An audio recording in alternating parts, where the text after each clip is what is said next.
Publishing in general in medical education is important so that we're able to say, here's what we've done, here's how you can incorporate what we've done, and here's what perhaps is something that you haven't considered before. That's publishing about CME.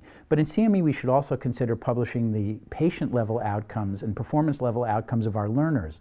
Sometimes we forget that the clinical folks may be as interested in the outcomes of the education that we've developed as the educational folks would be interested in the design of what we've developed.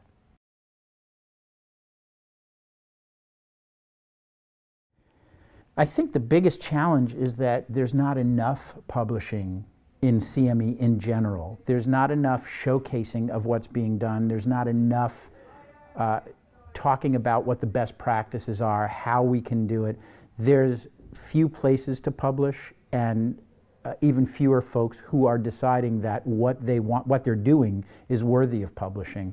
Part of it may be because they don't realize they could or should be doing it, and part of it could be that either organizationally it's just not a mandate and you have to do what you're supposed to do organizationally to get your job done, and there just may not be time, effort, or resources to get the publishing done.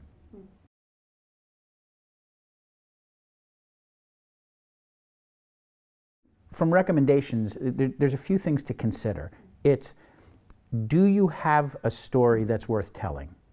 And that could be a story about how you do something, where you've done something, why you've done something, and is that story of value to someone else who will try to do or could do what you did? Or is it worthwhile telling, here's the impact that we've had? So publishing your story is really important. So it's not just a set of facts and charts and figures, it's what is it that you want to tell somebody and why do you want to do it? And in fact, we're doing a workshop today, and the goal there is going to be to have people understand the 5 W's and the H. Who, what, where, when, why, and how. It's no different than being a journalist. How do you put together the story that's worth telling? Where do you tell it?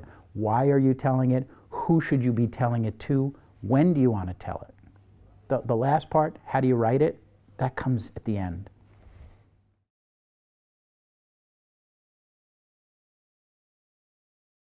The future is more people need to be publishing about what they do or what they did. There's just not enough literature. If you look at the literature in undergraduate medical education and graduate medical education, there's far more publications. So I think it's really important that we, as the longest component of the medical education continuum, remember and focus on putting forth out there best practices and outcomes so that others can learn from it.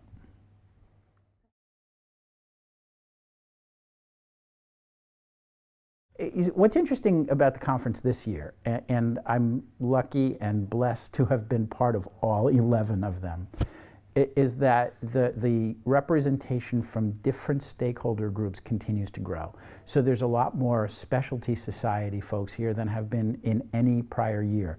So we have a different voice, and I think it's really important in a meeting like this where all of the stakeholders are getting together with the goal of improving CME in Europe, that those extra voices be heard, and it's really great that they're being heard and they're included and they're very active and participatory. So for me, it's great to hear that as an educational provider, because that's a voice that we haven't heard as much here.